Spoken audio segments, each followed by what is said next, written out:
나눠드린 유인물 보시면 함께 말씀 나눕니다. 제목 한번 따라해보겠습니다. 세상을 사랑하지 말고 주님을 사랑합시다. 자, 세상을 사랑하게 되면 세상에 빠지고 결국 망하게 됩니다. 이 세상은 뭡니까? 돈이죠. 세상의 가치. 그리고 사람이죠. 세상의 많은 가치관들을 사랑하는 겁니다. 반면에 주님을 사랑하게 되면 주님에게 빠지지만 모든 일에 복을 누리게 된다라는 거예요. 오늘 말씀 제목처럼 세상을 사랑하지 말고 주님을 사랑하는 우리들이 될 수 있기를 바랍니다. 오늘 이 바울과 함께했던 동역자들의 이름이 10절 12절에 나오는데 이들이 어디로 갔는지 오늘 말씀에서는 이렇게 말하고 있습니다. 10절부터 12절까지 같이 읽겠습니다. 시작. 데마는 이 세상을 사랑하여 나를 버리고 데살로니가로 가고 그레스게는 갈라디아로 디도는 달마디아로 갔고 누가만 나와 함께 있느니라. 내가 올 때에 마가를 데리고 오라. 그가 나에게 유익하니라. 두기고는 에베소로 보내었노라. 오늘 이 10절부터 12절에 보면 5사람의 이름이 등장합니다. 바울과 함께 복음을 전했던 바울의 동역자들이죠. 근데 이들이 바울이 이제 이 데살로닉 이 빌립 디모데후서 이것을 썼을 당시 옥에 갇혀 있는 그런 옥중 서신이잖아요.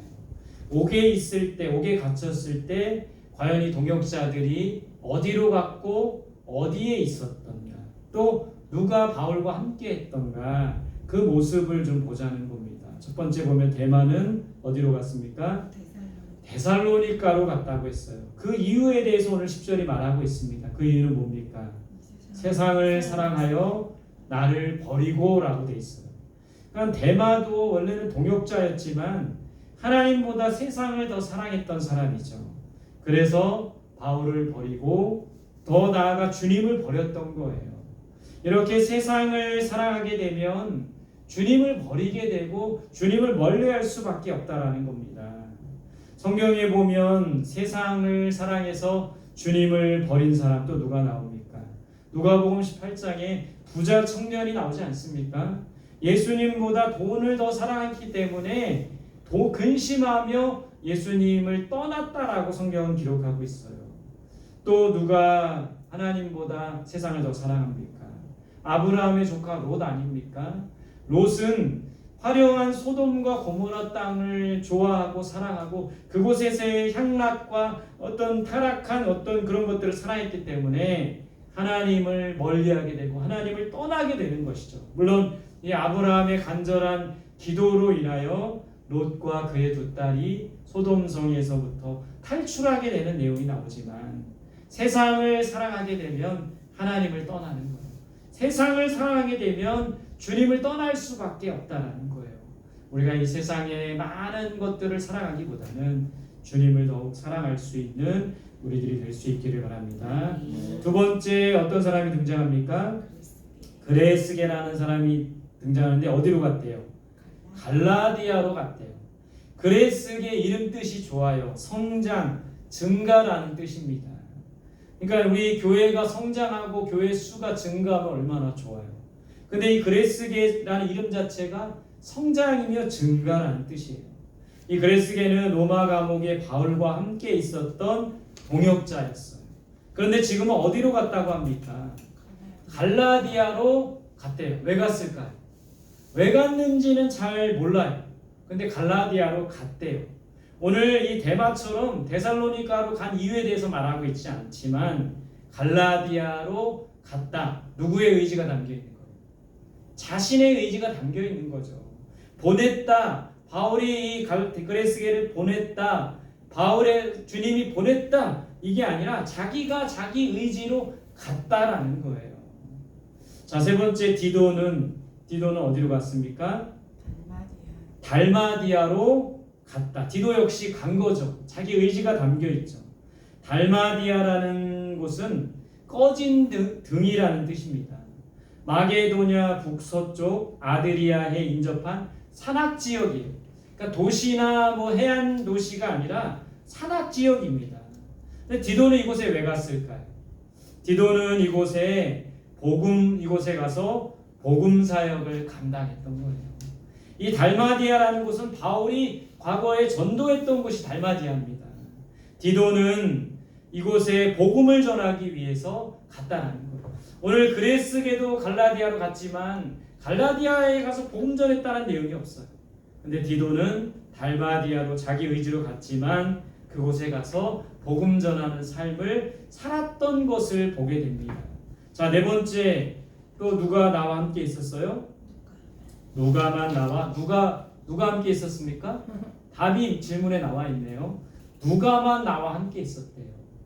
누가만 바울과 함께 있었던 겁니다. 여러분, 누가는 직업이 뭡니까? 의사였죠. 바울의 2차 전도 여행 때 동행했던 그런 사람입니다. 또 이 누가는 바울이 순교 직전에 누가가 바울 곁을 지켰던 사람이 또 누가인 거예요. 바울이 끝까지 누가가 바울 곁에 함께하면서 바울을 돌보고 바울과 함께 동역했다라는 것을 보면서 이렇게 우리는 끝까지 동역할 수 있는 사람이 되어야 합니다.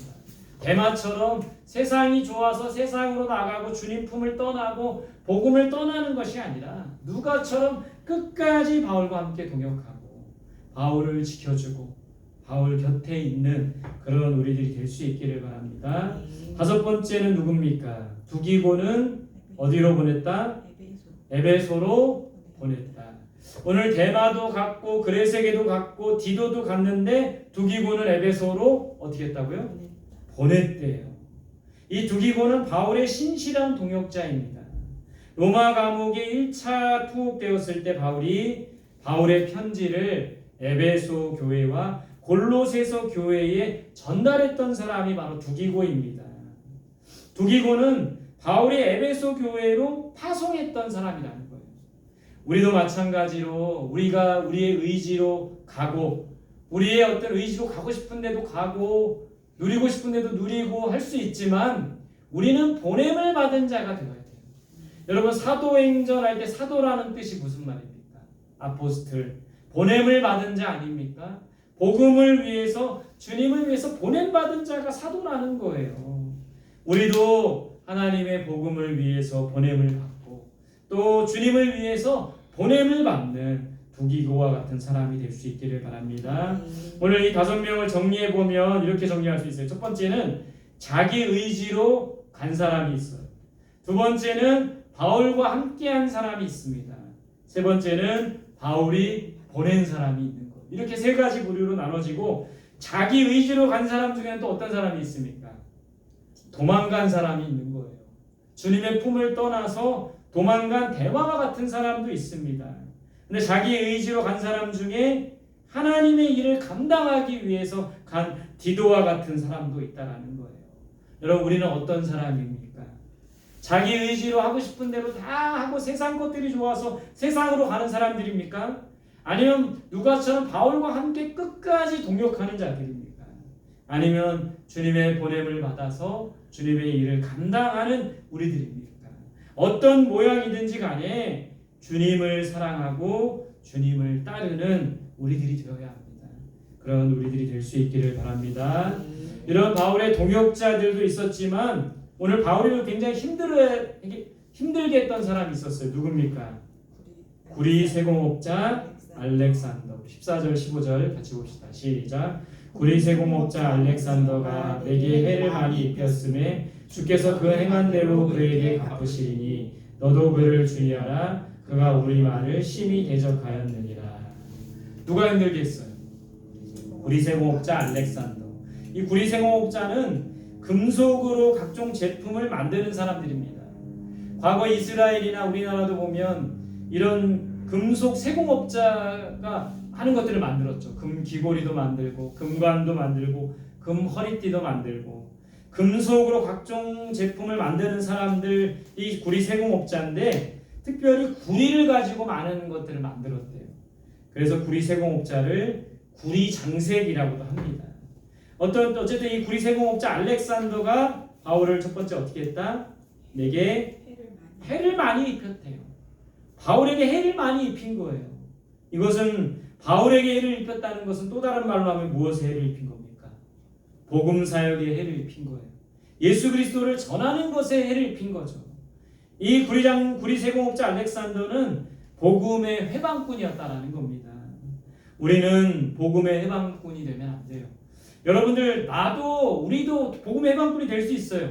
왜냐하면 우리가 교회 다닌다고 하고 그리스도인이라고 하면서 엉망으로 살고 다른 사람에게 상처 주고 다른 사람을 힘들게 하고 다른 사람에게 덕이 안 된다면 나로 인하여 교회가 욕을 먹게 되고 나로 인하여 복음이 욕을 먹게 되고 나로 인하여 예수님을 욕을 먹게 된다면 그것이 바로 복음의 회방꾼이 되는 것이라는 겁니다. 우리는 복음의 회방꾼이 아니라 복음의 협력자가 되어야 돼요. 복음의 조력자가 되어야 됩니다. 복음을 감당하는 복음의 사역자가 되어야 된다는 거예요. 자, 두 번째, 바울이 뭐라고 합니까? 이 알렉산더를 향해서 주께서 행한 대로 그에게 갚으신다. 복음을 방해하는 사람은 어떻게 됩니까? 하나님께서 그가 행한 대로 갚으신다고 했어요. 여러분, 바로를 보십시오. 이스라엘 백성들이 출애굽해서 이제 하나님을 예배하러 나가야 되는데 바로가 그것을 막았죠. 바로와 그의 집, 그가 다스리는 애굽에 재앙이 내리기 시작합니다. 그가 행한 대로 하나님이 갚으시는 거예요. 하나님의 일에 반대하고 복음의 해방꾼이 되고 하나님의 뜻을 이루지 못하게 하는 사람은 결국에는 그가 행한 대로 재앙을 받게 되는 것이죠. 여러분, 사울 왕을 보십시오. 하나님을 거스리고 하나님께 불순종하여 결국에는 하나님을 위해서가 아니라 하나님의 뜻을 거스리는 자가 될 때 비참한 죽음을 맞이하지 않았습니까? 여러분, 예수님이 돌아가시고 난 다음에 초대교회 때 이 로마 황제 네로 황제를 보십시오. 이 그리스도인들을 핍박하고 이 로마에 대화재가 있었는데 그 화재를 일으킨 주범이 그리스도인들이라고 누명을 씌워서 많은 그리스도인들을 화형시키고 불에 태워 죽이고 많은 그리스도인들을 핍박했던 네로 황제, 결국에 어떻게 되었습니까? 자살로 생을 마감하게 되었다라는 거예요. 복음의 회방꾼, 하나님의 뜻을 거역하는 자들은 주께서 행한 대로 갚으신다는 것을 우리가 기억해야 합니다. 세 번째, 이 알렉산더를 보면서 바울은 디모데에게 뭐라고 말합니까? 너도 그를 주의해야 한다. 우리도 항상 주의해야 돼요. 알렉산더와 같은 사람이 되지 않아야 합니다. 복음의 방해꾼, 회방꾼이 되지 않도록 주의해야 돼요. 항상 복음의 일꾼, 복음의 헌신자들과 함께 해야 돼요. 복음의 회방꾼은 멀리 해야 된다는 겁니다. 그런 우리들이 될 수 있기를 간절히 소망합니다. 다음 장입니다. 하나님께서는 이 구리장색 알렉산더 때문에 바울이 너무너무 힘들었는데 힘을 주셨다라고 돼 있어요. 그 힘을 주시는 이유가 뭐라고 말합니까? 17절 18절입니다. 시작. 주께서 내 곁에 서서 나에게 힘을 주심은 나로 말미암아 선포된 말씀이 온전히 전파되어 모든 이방인이 듣게 하려 하심이니 내가 사자의 입에서 건짐을 받았느니라. 주께서 나를 모든 악한 일에서 건져내시고 또 그의 천국에 들어가도록 구원하시리니 그에게 영광이 세세 무궁토록 있을지어다. 자, 바울이 복음 전할 때 여러분 편하게만 전했습니까? 복음 전하다가 매를 맞기도 했어요. 복음 전하다가 돌에도 맞았습니다. 복음을 전하다가 감옥에 가기도 했어요. 복음을 전하다가 누명을 쓰기도 했습니다. 복음을 전하다가 이 구리장색 이 알렉산더와 같은 사람이 힘들게 하기도 했고, 복음을 전하다가 유대인들이 바울을 굉장히 핍박하기도 했어요. 그때 얼마나 힘이 빠질까요? 우리가 하나님을 위해서 선한 일들을 감당하고 이 교회를 세우는 일들에 우리의 마음을 다해서 할 때 방해가 있고 어려움이 있고 고난이 있으면 어떻습니까? 힘이 빠지지 않겠어요? 주저앉고 싶지 않겠습니까? 저도 이 교회를 개척하고 나서 그런 순간순간들이 있었어요. 아, 정말 힘들다. 아, 정말 지치다. 때려쳐버릴까? 이런 마음이 들 때도 있었지만 하나님께서는 누군가를 통해서 새 힘을 주시고 누군가를 통해서 위로를 주시고 누군가를 통해서 다시 용기를 주셨다는 겁니다. 그 바울에게 주님께서 힘을 주신 이유가 뭐라고 했어요? 첫 번째는 무엇이 온전히 전파되기 위해서? 말씀이 전파되기 위해서. 우리에게 왜 힘을 주십니까? 하나님의 말씀이 온전히 전파되기 위해서 힘을 주시는 거예요. 말씀 전하는 자들에게, 복음 전하는 자들에게 새 힘을 주신다라는 겁니다. 저는 정말 그것을 여러 번 많이 경험했어요. 토요일에 감기로 정말 하루 종일 힘들고 누워있고 약 먹고 그러다가도 주일 아침이 되면 새 힘이 나서 또 말씀을 전하고 예배를 드리는 거죠. 몇 주 전에 이가 너무 아파가지고 이틀 밤을 막 못 자고 못 먹어서 살도 빠지고 그런 적이 있었는데 감사하게도 주일 아침이 되니까 새 힘이 나는 거예요. 그래서 이가 아파가지고 발음이 세면서도 막 설교하고 예배드리고 찬양 인도하고 했던 기억이 납니다. 말씀이 온전히 전파되기 위해서 하나님 우리에게 새 힘 주신다는 거예요. 반대로 말하면 우리가 말씀을 전할 때 복음을 전할 때 날마다 새 힘을 주신다는 거예요. 두 번째, 그 말씀이 누가 말씀을 듣기 위해서? 이방인들이 말씀을 듣기 위해서. 결국 우리가 힘을 내서 하나님의 말씀과 복음을 전할 때 믿지 않는 자들이 듣고 받아들이는 거예요. 우리에게 힘과 능력을 주시는 이유는 뭡니까? 하나님의 말씀과 복음이 이방인들에게 온전히 전해지기 위함이라는 거예요. 그렇게 사명을 감당하는 우리들이 될 수 있기를 바랍니다. 세 번째, 힘을 주시는 이유 뭡니까? 우리를 악에서 건져내시고 천국에 들어가게 하기 위해서예요. 힘 주시는 이유는 우리를 악에서 건지시기 위함이라는 겁니다.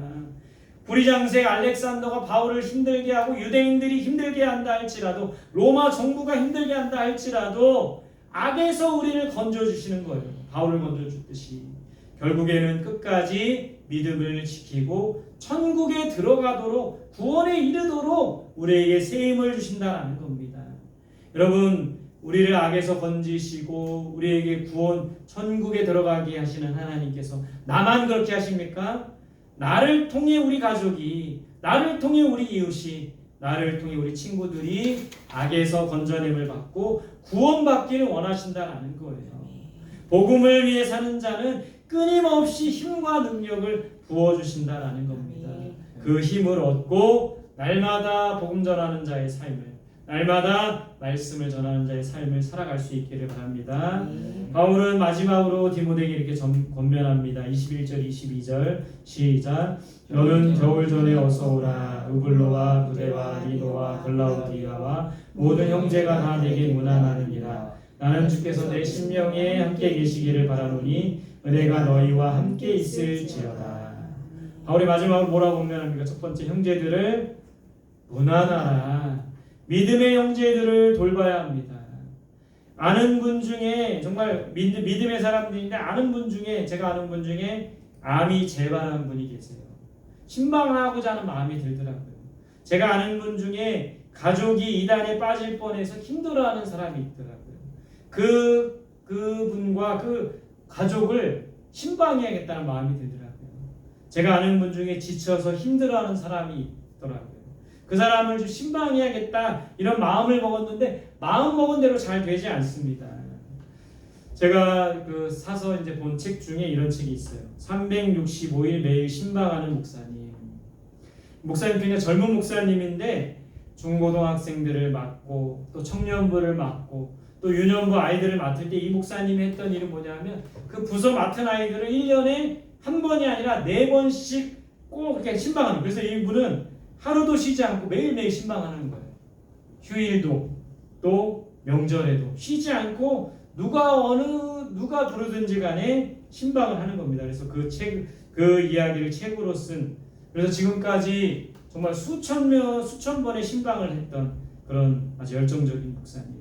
오늘 바울은 형제들을 문안하라고 했어요. 돌보라고 하는 겁니다. 그런 마음으로 우리 주변에 있는 아픈 사람, 또 절망한 사람, 힘들어하고 지쳐하는 사람을 돌보는 우리들이 되어야 합니다. 가을에는 좀 열심히 신방하고 싶어요. 여러분들 기도해 주시고 이런 마음이 계속 일어나서 우리 성도들을, 또 우리 주변 사람들을 잘 돌보는 제가 될 수 있도록, 여러분이 될 수 있도록 서로 문안할 수 있기를 바랍니다. 두 번째, 바울이 뭐라고 권면합니까? 주께서 내 심령에 함께 하시기를. 우리 마음속에 주님이 함께 하셔야 됩니다. 그러면 어떻게 될까요? 마음이 단단해지는 거예요. 마음이 평안해지는 거예요. 마음이 흔들리지 않는 거예요. 여러분, 우리가 살아가다 보면 얼마나 마음이 많이 흔들립니까? 얼마나 마음이 많이 무너집니까? 또 우리 마음이 얼마나 많이 평안이 깨집니까? 근데 주님이 우리 마음에 함께 하시면 단단해지는 겁니다. 흔들리지 않게 되는 거예요. 마음에 평안이 있게 되는 것이죠. 빌립보서 4장 6절 7절에 아무것도 염려하지 말고 모든 일에 기도하라. 그리하면 하나님의 평강이 그리스도 예수 안에서 너희 마음과 생각을 지켜주시라. 우리 마음에 주님이 함께 하신다면, 우리 마음을 하나님께서 지켜주신다면 마음이 단단해지고 흔들리지 않게 되고 그 마음에 평화가 임하게 된다는 겁니다. 그런 우리들이 될 수 있기를 바랍니다. 세 번째, 무엇이 너희와 함께 하기를? 은혜가 너희와 함께 하기를. 우리 안에 은혜가 넘쳐야 돼요. 그래서 바울은 디모데를 비롯한 동역자들 또 교회들에게 은혜와 평강이 있기를 바랬습니다. 여러분, 은혜는 하나님과 우리의 관계에 필요한 게 은혜예요. 또 우리와 사람들과의 관계에 필요한 게 평안입니다. 은혜가 있어야 예배 드릴 수 있고, 은혜가 있어야 말씀 묵상할 수 있고, 은혜가 있어야 기도할 수 있고, 은혜가 있어야 성경 읽기 할 수 있고, 은혜가 있어야 전도할 수 있다는 겁니다. 은혜는 신앙생활의 가장 기본이 되는 겁니다. 그래서 날마다 은혜를 구하는 저와 여러분들이 될 수 있기를 간절히 소망합니다. 함께 주신 말씀 붙들고 기도하겠습니다. 첫 번째는 세상을 살아